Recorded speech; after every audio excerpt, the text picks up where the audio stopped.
In this edition of City News, find out why Hawthorne police officers were recognized. Also, why a group of kids came together to shoot some hoops. Plus, we'll show you what had law enforcement arriving on a school campus. These stories and much more coming up on City News.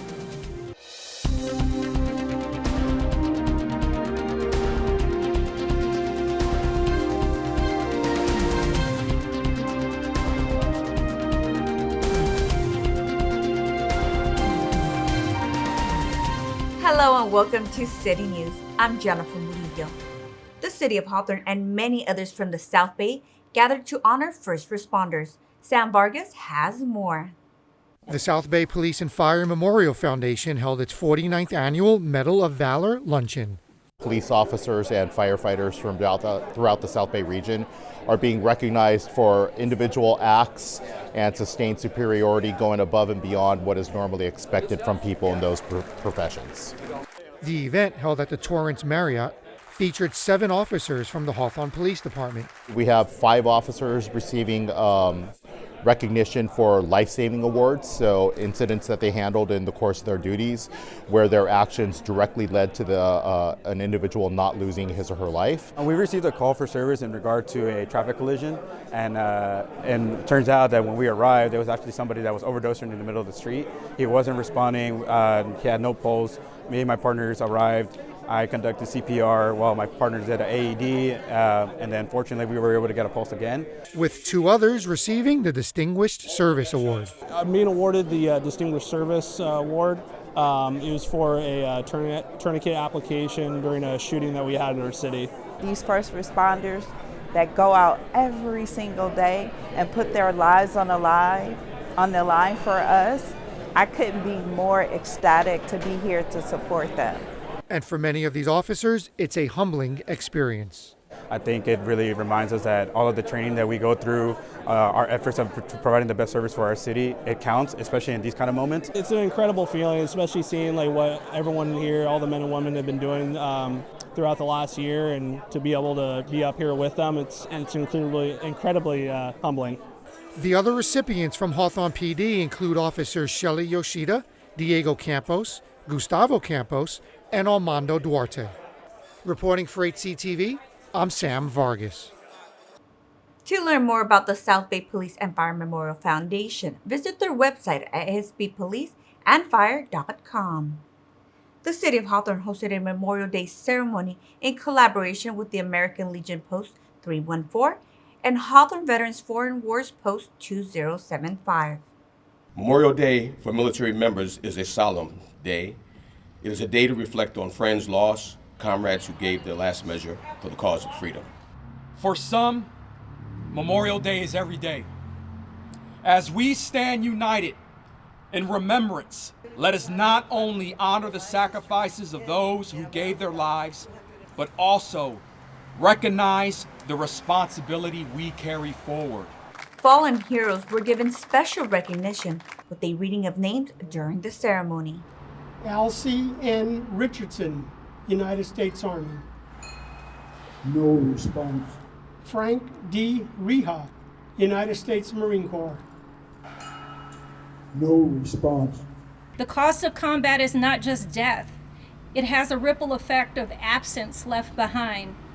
It is the child who grows up without a parent, the spouse who sleeps beside a folded flag, the family who marks every birthday, holiday, and ordinary Tuesday with an echo that never goes away. Since the beginning of the nation, patriotic men and women have stepped forward to serve in the armed forces because they believe in the ideals the United States stands for: peace, liberty, and freedom, and justice for all. The City of Hawthorne hosts this annual ceremony to honor and give thanks to all those who serve and have made the ultimate sacrifice for our country. Elementary school students put their skills to the test at the Betty Ainsworth Sports Center. Jake Reynoso has more. When you are ready, let the games begin. 4th and 5th grade students from schools in the Hawthorne School District and Wiseburn Unified School District showcased their basketball skills from layups, shooting free throws, and dribbling in the Hawthorne Good Neighbor Games. The whole purpose of this is getting the kids some exercise, getting them some positive interaction with the police department, as well as showing a little bit of pride in themselves and in their school. It's just wonderful for them not only to be able to engage in the teamwork and collaboration and just fitness that comes with basketball and all of the other benefits to the skills related to basketball, but also to play with kids from their schools and other schools across the community.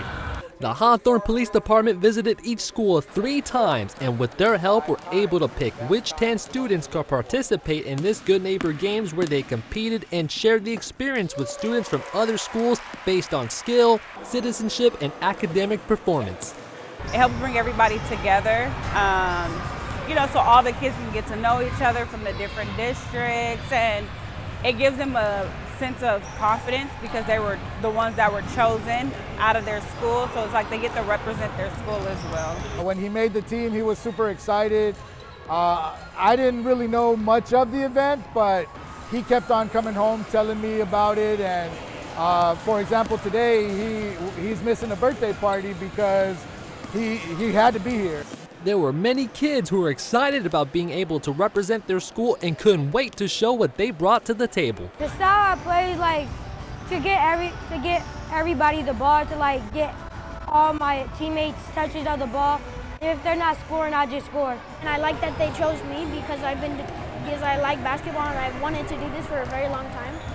The Good Neighbor Games doesn't just help kids with their game, but it also lays a foundation for the youth to learn other traits they'll need moving forward in life. I think sports builds structure, gives us discipline, it gives us something to work towards, and gives us something else outside of the classroom. And student athlete is a big thing for a lot of people. So it's a beginning stage for their lives, and I think it's a good starting point. At the end of the Good Neighbor Games, there was a nail-biting layups competition with a gold medal on the line.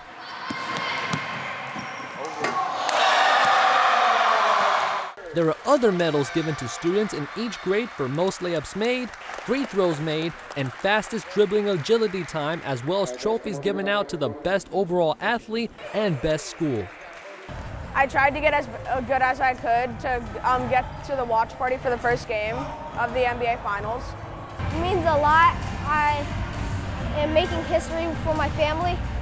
Just having these awards to myself means a lot. The City of Hawthorne and Hawthorne Police Department will host a watch party for this year's 2025 NBA Finals on June 5th for the winners of the games. For HCTV, I'm Jason Reynoso. To learn about other events hosted by the Hawthorne Police Department, visit their Instagram page at Hawthorne Police.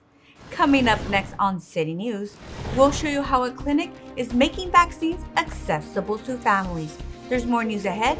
We'll be right back.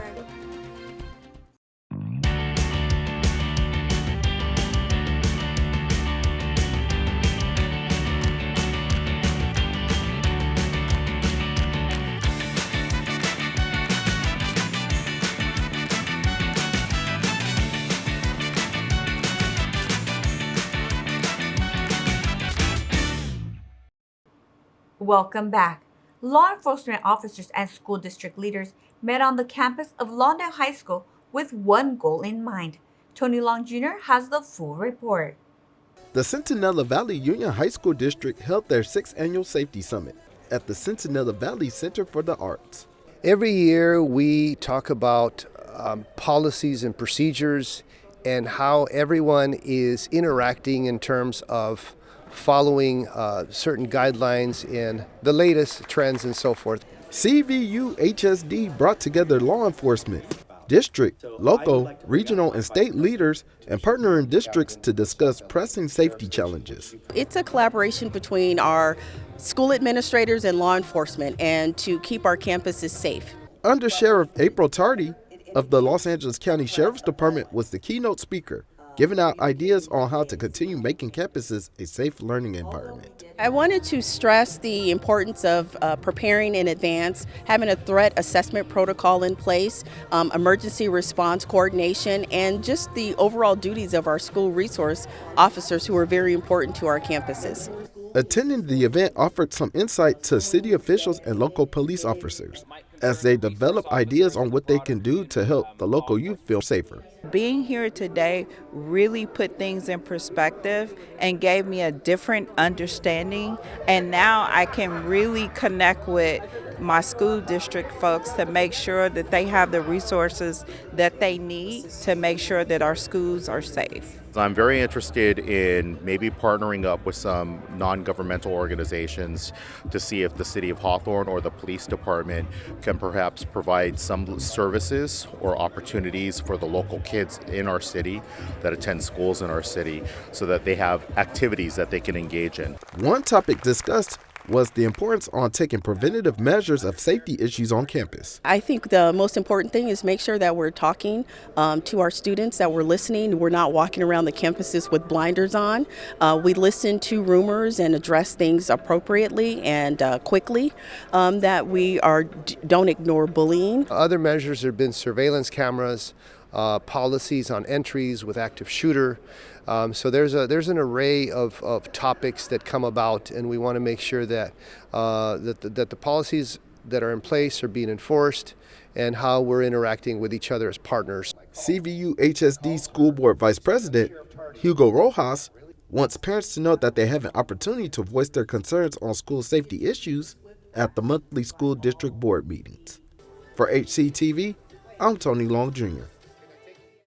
For more information on the Centinela Valley Union High School District and their programs, visit their website at www.cvuhsd.org. The City of Hawthorne will be hosting a Juneteenth celebration with live music, jumpers, car show, food trucks, and arts and crafts on Saturday, June 14th from 11 a.m. to 4 p.m. at Hawthorne City Hall. The event is free and open to the entire community. Come join us for this joyous celebration. The Venice Family Clinic opens their doors one Saturday a month to better serve the community. Tony Long Jr. brings us the story. The other way around? Which hand do you write with? This one? This one. So I would get the least amount on the site you write with. Okay, Just so 2. 2 on this side and 3 on that side. Yeah. Venice Family Clinic recently welcomed in families for vaccines at the Maxine Waters Health and Dignity Center on the campus of York Elementary School. So we offer a vaccine clinic once a month on Saturdays, and we know that vaccines are really important to keep kids healthy as well as to reduce absenteeism in school. The clinics are mainly held for students, families, and eligible staff of the Hawthorne School District who need the required vaccines, as well as optional ones. So what we decided to do is try and get ahead of that a little bit and try and reach out to them in partnership with the school district to notify people who are behind on their vaccines, get them to get in before they get to the point of getting kicked out of school until they get their vaccines. The clinic is also available to all families, insured, uninsured, or not in the district. We accept uninsured Medi-Cal, and it is low cost to no cost. So usually your insurance will cover it, like through Medi-Cal. And if you are uninsured, we do a sliding scale. So it's fee-based, but it depends on your income. So it could be anywhere from free to a nominal cost. The Saturday clinic also allowed families an opportunity to come in when their schedules are likely not to be full, as it is during the week. I didn't know that this clinic was here, which actually is good because there's days that during the week, as a mother, a single mom of 3, it's hard to try to get in and you working or doing things during the weekend. You don't have the time. And Saturdays is really a good day to be open. I felt excited about it because normally you have to search for a clinic that's going to accept them, and then you have to make an appointment and get all these things ready for them, and then go to that appointment. We didn't have to do any of that. It's very accessible. It's convenient. I think the shots are not going to hurt, but are going to hurt a little bit, but I'm excited to go to 7th grade. Christina Nava, Community Outreach Coordinator for the Venice Family Clinic, says the vaccine clinic is held throughout the year, every 4th Saturday of the month, and will be hosting a back-to-school event coming in August. For HCTV, I'm Tony Long Jr.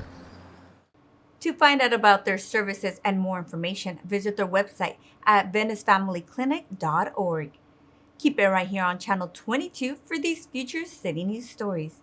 We'll take you to the annual Historical Society Pancake Breakfast. Plus, join us for a Juneteenth celebration at City Hall. And see why the Hawthorne Police Department hosts sidewalk CPR trainings. Well, that does it for this edition of City News. Thanks for watching. If you have any story ideas, please call us at 310-349-1630 or email us at hctv@hawthorneca.gov. Don't forget you can watch City News online on YouTube by searching Hawthorne Community Television. We'll leave you now with more footage from the HPD Basketball Tournament. See you next time.